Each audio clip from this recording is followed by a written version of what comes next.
The next discussion of plans and planners that I want to mention is Horace William Shaler Cleveland's plan for the Grand Rounds Park system here in Minneapolis. Cleveland was commissioned to develop connections between the lakes, the chain of lakes in Minneapolis, and to connect the chain of lakes to the Mississippi River. His strategy then was to set aside public land along the river, set aside public land along the chain of lakes to help connect the lakes and to connect the lakes to the river itself.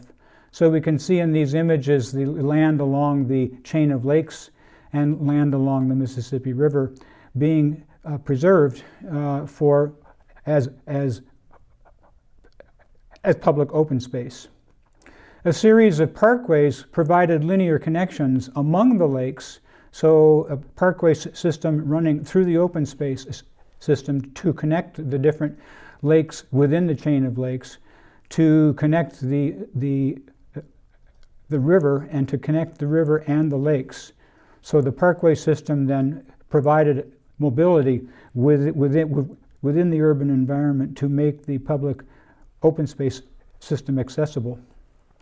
It also involved construction of boulevards using major streets and avenues to connect the Grand Rounds to other parts of the city.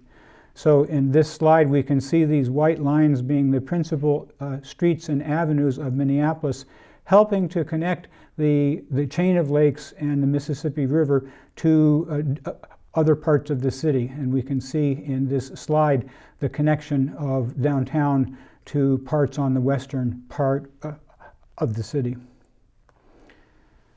With Charles Loring, who was superintendent of the parks, he created an independent park board to manage the park system exclusively.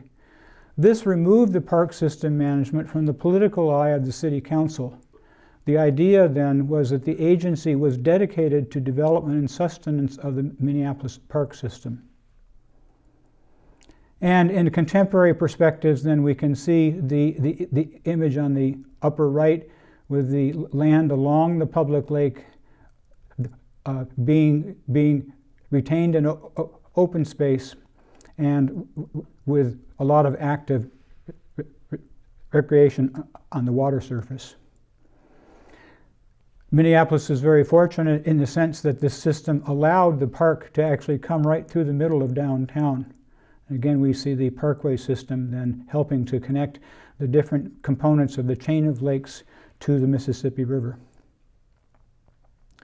Another plan and planner that I want to talk about is John Wesley Powell. In 1879, he took a famous journey down the Colorado River Basin. He was very familiar with the public land survey system, and so he was very interested in how the public land survey system was operating in terms of helping to organize the western portion of the United States. And what he discovered was that when you got out into the arid landscape of eastern Colorado and Wyoming, having 160 acres of land didn't amount to very much at all in terms of being able to farm land. And so he proposed a reformulation of the public land survey system, which was originally based upon sections of land, and suggested that in the western United States needed to have a much larger parcel of land in order to farm successfully. So rather than allocating farmsteads on the basis of sections of land, farmsteads were allocated on the basis of multiple sections of land to provide enough land to make it possible for agriculture to take place in a very arid landscape. Another plan and planner from the period immediately preceding 1900 was Charles Eliot. Charles Eliot, working in the same landscape that Frederick Law Olmsted did about 20 years later, working to create a Boston Metropolitan Parks District Plan. Establishing large open space reserves, the gray areas and black areas that you see in this map, these large areas, these were reserves to be set aside as open space resources, and they were to be connected by natural corridors of streams.